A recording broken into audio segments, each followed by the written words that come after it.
A leak from a New York Times employee town hall has revealed that the newsroom was specifically geared towards the Trump and Russia collusion story, and then simply moved on to stories about Trump's character as the focus of their entire operation. At least that's what it seems from the editor's own words in this transcript and audio. Welcome back to another episode of Andrew Says. I wouldn't lie to you except for maybe this once, and unless I worked for the New York Times. Now, these quotes are leaked to Slate from inside a town hall from the editor Dean Bequet. I don't know. I'm French, I should be able to pronounce that. But here are the quotes that are the most damning, telling, whatever you want to call it, about the New York Times. It went from being a story about whether the Trump campaign colluded with Russia and obstruction of justice to being more of a head-on story about the president's character.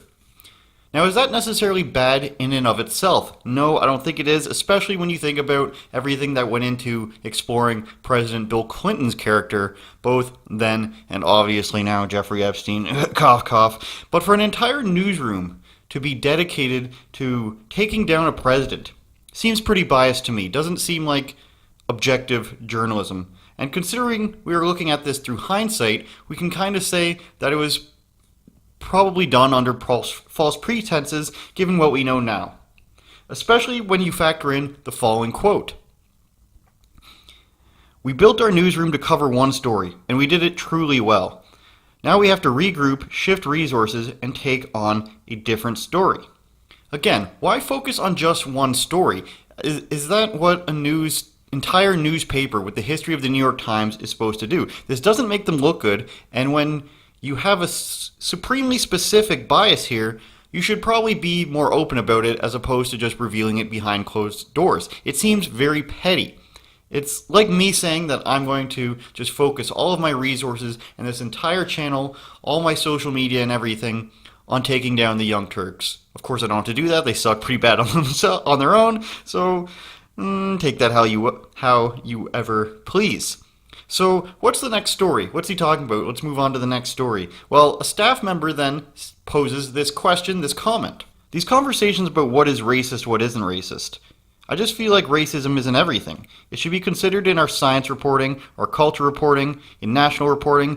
And so to me, it's less about individual instances of racism and sort of how we're thinking about racism and white supremacy as a foundation of all the systems in this country. Now, of course, this is a very far left way of thinking, which shows you the type of people they actually have employed there at the New York Times. And just to get into it a little bit, if true, you would have to argue that the abolition of slavery, the abolition of Jim Crow laws, the civil rights movement were all done under the guise of white supremacy, and were done so, ironically, I guess, as a lie to pretend that the country isn't based in racism and white supremacy. And it kind of makes no sense to do that if you're a white supremacist. So I would say that right there, one simple little thought experiment blows that out of the water. And of course, it's the Democrats that would oppose the abolition of all this, oppose giving black people freedoms. So we don't have to get into that. Let's just move on. So how did the boss reply to these comments about racism and it being the foundation of their country? Race in the next year, and I think that this needs to be frank, what I would hope you come away with this discussion with, race in the next year is going to be a huge part of the American story. And I mean race in terms of not only African Americans and their relationship with Donald Trump, but Latinos and immigration. So, as if they weren't dividing people enough with Trump and Russia, which became, obviously, I don't know if you want to call it a hoax, but I think that people who were paying attention from the start knew that it came up out of thin air, and then they try to sort of build the story around it to get Trump in any way they could. As if they weren't dividing people enough with that investigation and focusing all their power and all their resources, as they say, on this one story. This says to me that since we couldn't stop Trump from getting elected with Trump Russia, let's spend the next year leading up to the election by trying to prove that Trump is a racist. Now, if they're going to spend all of their resources as they claim, are we going to get fake claims that Trump has said racist things in the past? I mean, Michael Cohen said that he has, but he didn't have anything on tape. A lot of people give examples of not renting to people of color. Oh, I hate that phrase.